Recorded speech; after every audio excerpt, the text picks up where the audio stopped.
Assalamualaikum warahmatullahi wabarakatuh. Perkenalkan, nama saya Anaf Kafir Rahman, NIM D1A 021325, mata kuliah Hukum Penyelesaian Sengketa Dagang kelas A1. Di sini saya akan membahas alur penyelesaian sengketa investasi di ISJID. Latar belakang. Konvensi ISJID terbentuk sebagai akibat dari situasi perekonomian dunia di era tahun 1950 sampai 1960-an, ketika beberapa negara berkembang menasionalisasi perusahaan-perusahaan asing yang berada di dalam wilayahnya. Tindakan nasionalisasi terhadap investor-investor asing di dalam wilayah negara berkembang telah mengakibatkan konflik-konflik ekonomi yang tidak sedikit justru mengubah sengketa ekonomi menjadi sengketa politik atau bahkan sengketa terbuka dalam kurung perang. Bank Dunia kemudian memprakarsai membentuk suatu badan arbitrase internasional, yaitu The International Center of Settlement of Investment Disputes dalam kurung ISJID, yang didirikan pada tanggal 14 Oktober 1966 yang berkedudukan di Washington. ISJID didirikan untuk penyelesaian sengketa di bidang penanaman modal asing. Pemerintah Indonesia meratifikasi konvensi tentang penyelesaian sengketa mengenai penanaman modal antar negara dan negara lain dalam kurung Convention on the Settlement on Investment Dispute between States and Nationals of Other States melalui Undang-Undang Nomor 5 1968. Pada tahun 1966, Indonesia baru berperkara di hadapan ISJID ketika melawan AMCO Asia Corporation, di mana pada saat itu posisi Indonesia menjadi tergugat dan AMCO Asia Corporation menjadi penggugat. Kasus sengketanya adalah mengenai pencabutan izin investasi yang telah diberikan oleh Badan Koordinasi Penanaman Modal BKPM terhadap AMCO untuk pengelolaan Hotel Kartika Plaza yang semula diberikan untuk jangka waktu 30 tahun. Namun BKPM mencabut izin investasi tersebut ketika baru memasuki tahun ke-9. Alur penyelesaian sengketa AMCO versus Indonesia. ISJID memiliki yurisdiksi terhadap sengketa yang muncul secara langsung dari penanaman modal.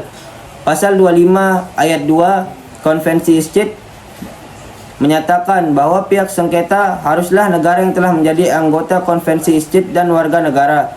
Negara yang juga merupakan anggota konvensi, dan harus ada pernyataan tertulis berupa kesepakatan dari kedua belah pihak yang bersengketa mengenai penyerahan klausul penyelesaian sengketa kepada ISJID.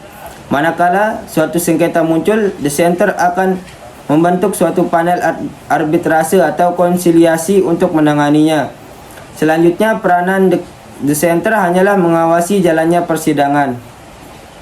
Kasus sengketa antara pemerintah Indonesia dalam perkara Hotel Kartika Plaza Indonesia telah diputus dalam tingkat pertama oleh lembaga ISJID, yang putusannya berisikan bahwa pemerintah Indonesia telah dinyatakan melakukan pelanggaran baik terhadap ketentuan hukum internasional maupun hukum Indonesia tersendiri. Pemerintah Indonesia yang diwakili oleh Badan Koordinasi Penanaman Modal BKPM telah melakukan pencabutan lisensi penanaman modal asing yang dilakukan oleh para investor asing seperti AMCO Asia Corporation, Pan America Development, dan PT AMCO Indonesia. Dalam tingkat pertama, tim arbitrase memberikan keputusan yang terlalu menitik beratkan pada ketentuan hukum internasional dan juga lebih mengutamakan perasaan keadilan dan kepatuhan.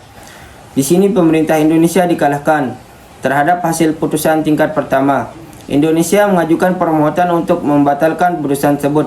Tindakan Indonesia dalam mencabut lisensi atau izin penanaman modal asing dianggap benar sesuai dengan hukum nasional yang berlaku, sehingga pemerintah Indonesia seharusnya dibebaskan dari kewajiban membayar ganti kerugian. Namun hasil dari putusan panitia ad hoc ISJID tingkat kedua Indonesia tetap diwajibkan untuk membayar biaya kompensasi ganti kerugian atas perbuatannya main hakim sendiri terhadap penanaman modal asing. Putusan tingkat ketiga oleh ISJID pada pokoknya berisikan bahwa Indonesia tetap dikenakan kewajiban pembayaran kerugian yang ditimbulkan akibat pencabutan lisensi atau izin penanaman modal asing kepada pihak investor.